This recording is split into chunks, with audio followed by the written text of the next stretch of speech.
Assalamualaikum warahmatullahi wabarakatuh. Waalaikumsalam warahmatullahi wabarakatuh.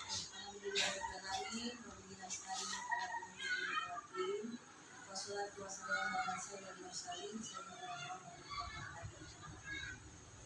Puji dan syukur kepada Allah Subhanahu wa taala yang telah memberikan kesempatan kepada kita untuk bersama-sama pada hari ini rapat awal tahun perencanaan pembelajaran tahun 2020. Selanjutnya salawat dan salam kita hadiahkan kepada besar Muhammad salam dan mengucapkan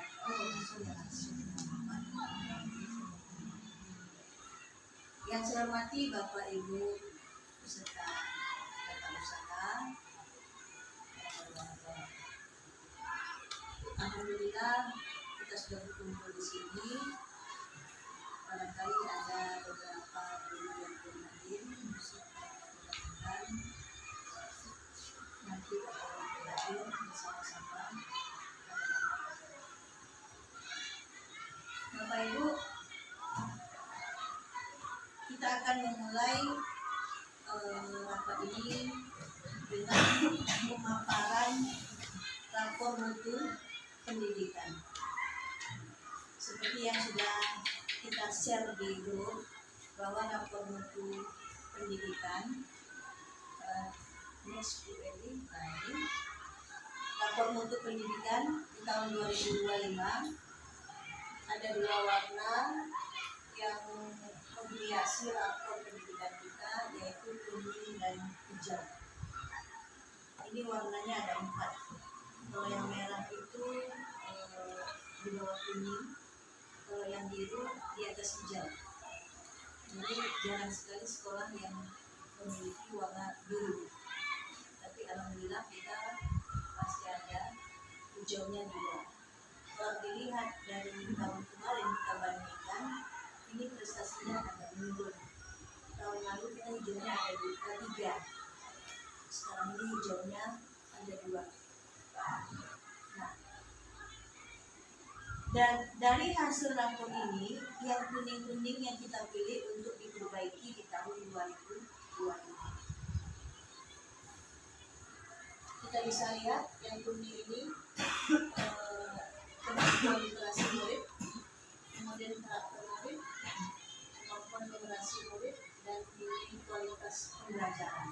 Nah, kita fokus kepada yang keempat ini saja.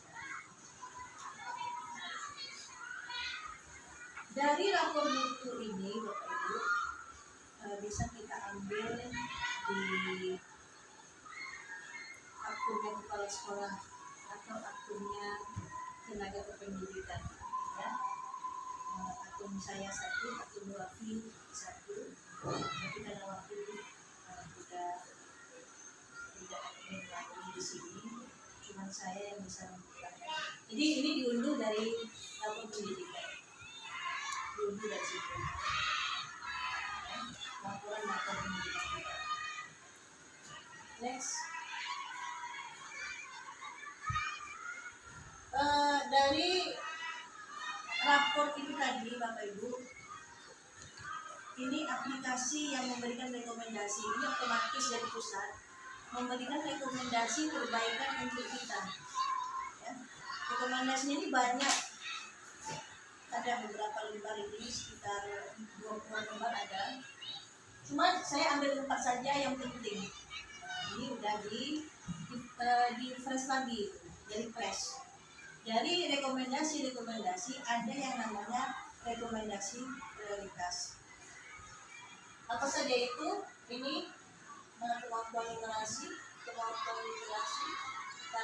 dan karakternya ada 2, karakter pendidikan global dan karakter metode pembelajaran.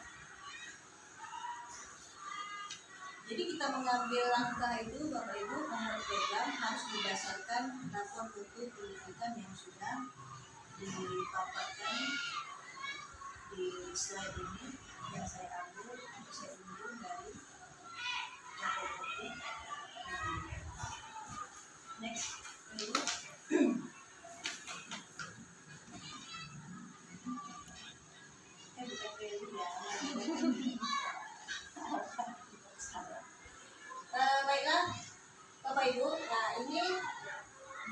yang 4 tadi, nah, ini ada yang namanya akar masalah. Muncul dia di rapor itu, apa yang menjadi akar masalah sehingga nilai kita tadi itu kuning.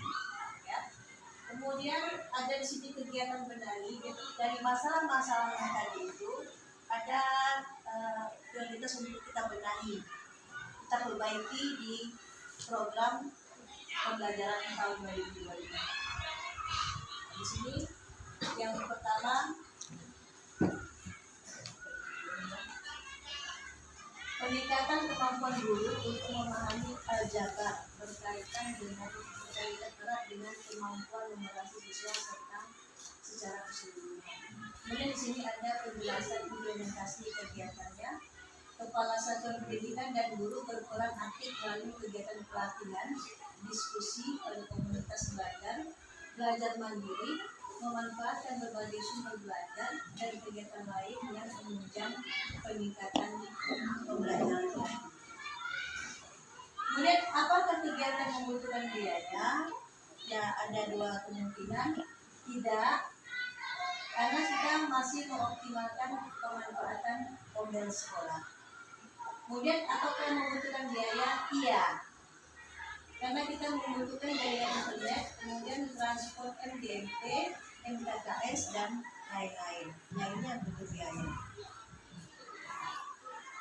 Kalau kita butuh biaya yang lebih besar lagi, kita mengundang narasumber seperti pengawas atau media suara lainnya, tapi ini membutuhkan biaya lebih tinggi. Tentu kita nanti akan mengeluarkan honor pembicara, konsumsi, kemudian lain-lain yang dibutuhkan. Kemudian yang kedua, kemampuan literasi, yaitu akar masalahnya adalah kompetensi membaca teks informasi.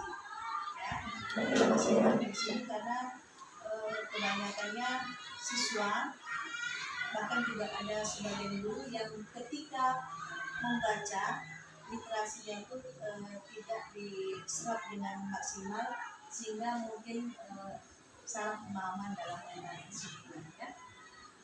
Kegiatan benahinya adalah kemampuan untuk memahami teks informasi berkaitan erat dengan kemampuan literasi siswa secara keseluruhan. Ini penjelasan implementasinya, merencanakan pembelajaran yang mengimplementasikan pengetahuan tentang teks informasi melalui intrakurikuler dan co-kurikuler.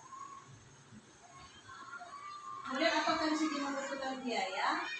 Yang pertama saya ambil tidak butuh biaya, karena memaksimalkan penerapan hidup kebiasaan anak ini dapat, yaitu jumlah belajar pada kegiatan co-kurikuler. Kemudian juga dia butuh biaya, karena kita butuh untuk melengkapi koneksi buku bacaan perpustakaan berupa buku teks dan buku pendamping. Ya. Kemudian yang ketiga, ini Bapak Ibu bisa baca sendiri atau dibacain, baca sendiri aja lah ya. Nah, ini lebih kebinekaan global yang diberikan oleh karakter, kemudian kesejahteraan psikologis, well-being, peserta didik. Ini juga butuh biaya, ya, mengundang tokoh agama sebagai narasumber. Ini bisa kita aplikasikan pada kegiatan hari besar Islam. Ya Pak Heru ya, 2 kali dalam setahun itu ini termasuk dalam mengundang tokoh agama. Kemudian mengundang pelatih luar sebagai narasumber ahli, misalnya pramuka atau kegiatan dari puskesmas, itu kita bisa mengundang. Kemudian yang keempat, itu kebinekaan. Di sini kita butuh biaya karena kita mengoptimalkan fungsi kegiatan sekolah. Yang kedua, mengundang narasumber dari kesehatan dan kepolisian kecamatan sebagai narasumber. Jadi Bapak Ibu, dari program yang akan kita laksanakan di tahun 2025, saya minta Bapak Ibu memberikan saran pendapat atau masukan-masukan yang bisa kita programkan sekaligus anggarkan untuk tahun 2025. Ya. Dari kegiatan-kegiatan ini tadi, saya minta Ibu sampaikan usul saran, atau bahkan mungkin ada yang ditambah atau yang mau dihapus juga. Ini kan masih program yang Kepsek sampaikan. Kita mau mendengar juga pendapat dari Bapak Ibu dan Ibu semua.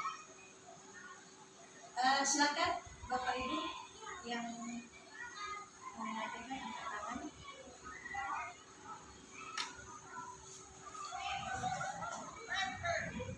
Bu Amanda. Ya. Silakan Bu Amanda.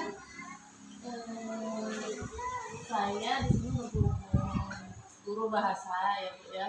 Kan di sini kita punya kemampuan literasi. Salah satu implementasinya adalah mengimplementasikan teks informasi melalui intrakurikuler dan kurikuler.